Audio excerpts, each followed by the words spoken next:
एक हाथ वाला कैदी देश की सबसे हाई सिक्योरिटी जेलों में से एक, और आधी रात को वो हो गया फरार। पूरे पुलिस डिपार्टमेंट में हड़कंप मच गया, क्योंकि ये कोई मामूली कैदी नहीं बल्कि वो दरिंदा है जिसका नाम सुनते ही आज भी केरल की रूह कांप जाती है।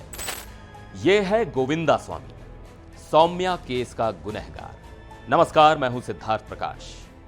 आज बात एक ऐसी खबर की जिसने 14 साल पुराने एक गहरे जख्म को फिर से हरा कर दिया है। सौम्या मर्डर केस का दोषी, एक हाथ वाला गोविंदा स्वामी, कन्नूर की सेंट्रल जेल से भागने की कोशिश करता है।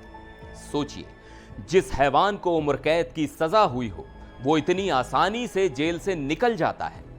यह तो हमारे सिस्टम पर एक बहुत बड़ा सवाल है। लेकिन आज का बड़ा सवाल यह है कि यह गोविंदा स्वामी है कौन, और इसने ऐसा क्या किया था कि आज 14 साल बाद भी इसका नाम सुनते ही पूरे केरल में गुस्सा और खौफ की लहर दौड़ जाती है।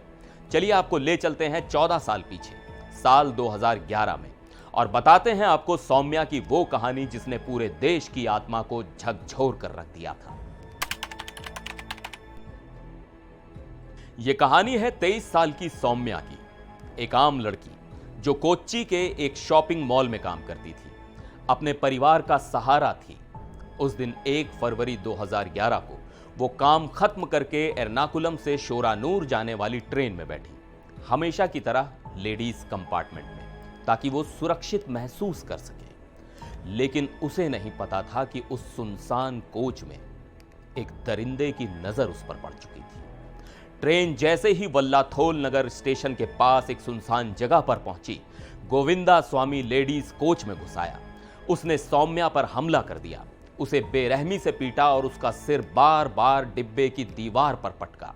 सौम्या बुरी तरह घायल हो गई, लेकिन इस हैवान का दिल नहीं पसीजा। उसने सौम्या को चलती ट्रेन से नीचे फेंक दिया। आप सोच रहे होंगे कि शायद यह कहानी का सबसे खौफनाक हिस्सा है, लेकिन नहीं। हैवानियत की हदें तो अब पार होने वाली थी। सौम्या को नीचे फेंकने के बाद यह दरिंदा खुद भी ट्रेन से कूद गया। उसने पटरियों पर घायल तड़पती हुई सौम्या को ढूंढा। वो लड़की जो हिल भी नहीं पा रही थी, जो मदद के लिए किसी को पुकार भी नहीं पा रही थी, उस घायल लड़की को यह हैवान पास की दूसरी रेलवे लाइन पर घसीट कर ले गया और उसके साथ रेप किया।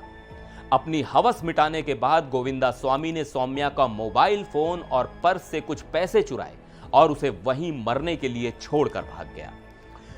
करीब 1 घंटे से ज्यादा सौम्या उसी हालत में पटरियों पर पड़ी रही। बाद में कुछ स्थानीय लोगों ने उसे देखा और अस्पताल पहुंचाया।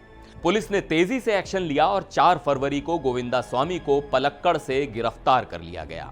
लेकिन तब तक बहुत देर हो चुकी थी। 2 दिन तक जिंदगी और मौत के बीच झूलने के बाद 6 फरवरी को सौम्या ने दम तोड़ दिया। जब यह केस सामने आया तो पूरे केरल में जैसे आग लग गई। लोगों ने सड़कों पर उतरकर प्रदर्शन किया। हर किसी की जुबान पर एक ही मांग थी, इस दरिंदे को फांसी दो। मामला फास्ट ट्रैक कोर्ट में गया। 2012 में कोर्ट ने गोविंदा स्वामी को मौत की सजा सुनाई। जज ने कहा था कि यह case rarest of the rare है और इसने समाज की आत्मा को झकझोर दिया है। सबको लगा कि सौम्या को इंसाफ मिल गया, लेकिन कहानी में एक बड़ा ट्विस्ट तब आया जब मामला सुप्रीम कोर्ट पहुंचा। 2016 में सुप्रीम कोर्ट ने एक ऐसा फैसला सुनाया जिसने सबको हैरान कर दिया। सुप्रीम कोर्ट ने गोविंदा स्वामी पर लगे मर्डर के चार्ज को खारिज कर दिया और उसकी मौत की सजा को उम्र कैद में बदल दिया। अब आप पूछेंगे क्यों? तो सुप्रीम कोर्ट ने कहा कि प्रोसिक्यूशन ये बात बिना किसी शक के साबित नहीं कर पाया कि सौम्या की मौत गोविंदा स्वामी के धक्का देने से ही हुई थी। कोर्ट ने कहा, हो सकता है कि वो खुद ही कूदी हो या किसी और वजह से गिरी हो। हालांकि कोर्ट ने रेप के गुनाह को माना और उसके लिए उसे उम्र कैद की सजा सुनाई। यह फैसला आज भी एक बड़ी बहस का मुद्दा है और अब वही दरिंदा एक बार फिर सुर्खियों में है। केरल की सबसे सुरक्षित माने जाने वाली कन्नूर सेंट्रल जेल से यह एक हाथ वाला अपराधी फरार हो गया। सुबह जब कैदियों की गिनती हुई तो उसका सेल खाली था। तुरंत एक बड़ा सर्च ऑपरेशन लॉन्च किया गया।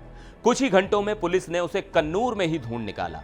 और मजे की बात देखिए, पुलिस को देखते ही यह महाशय एक कुएं में जाकर छुप गए। पुलिस ने उसे पकड़कर वापस सलाखों के पीछे डाल दिया है, लेकिन यह घटना कई बड़े सवाल खड़ी करती है। एक हाथ वाला कैदी इतनी हाई सिक्योरिटी जेल से भागा कैसे? क्या जेल के अंदर कोई उसकी मदद कर रहा था? हमारी जेलों की सुरक्षा का आखिर क्या स्तर है? इन सवालों के जवाब के लिए जांच के आदेश दे दिए गए हैं। लेकिन सौम्या का केस सिर्फ एक क्राइम की कहानी नहीं है। यह हमारे समाज और सिस्टम पर एक दाग है। यह हमें बार बार याद दिलाता है कि महिलाओं की सुरक्षा, खासकर पब्लिक ट्रांसपोर्ट में, आज भी एक कितनी बड़ी चुनौती है। इस पूरे मामले पर आपकी क्या राय है? क्या सुप्रीम कोर्ट का वो फैसला सही था? और जेलों की सुरक्षा पर आप क्या कहेंगे? नीचे कमेंट्स में हमें जरूर बताएं। मिलते हैं अगले वीडियो में, तब तक के लिए नमस्कार।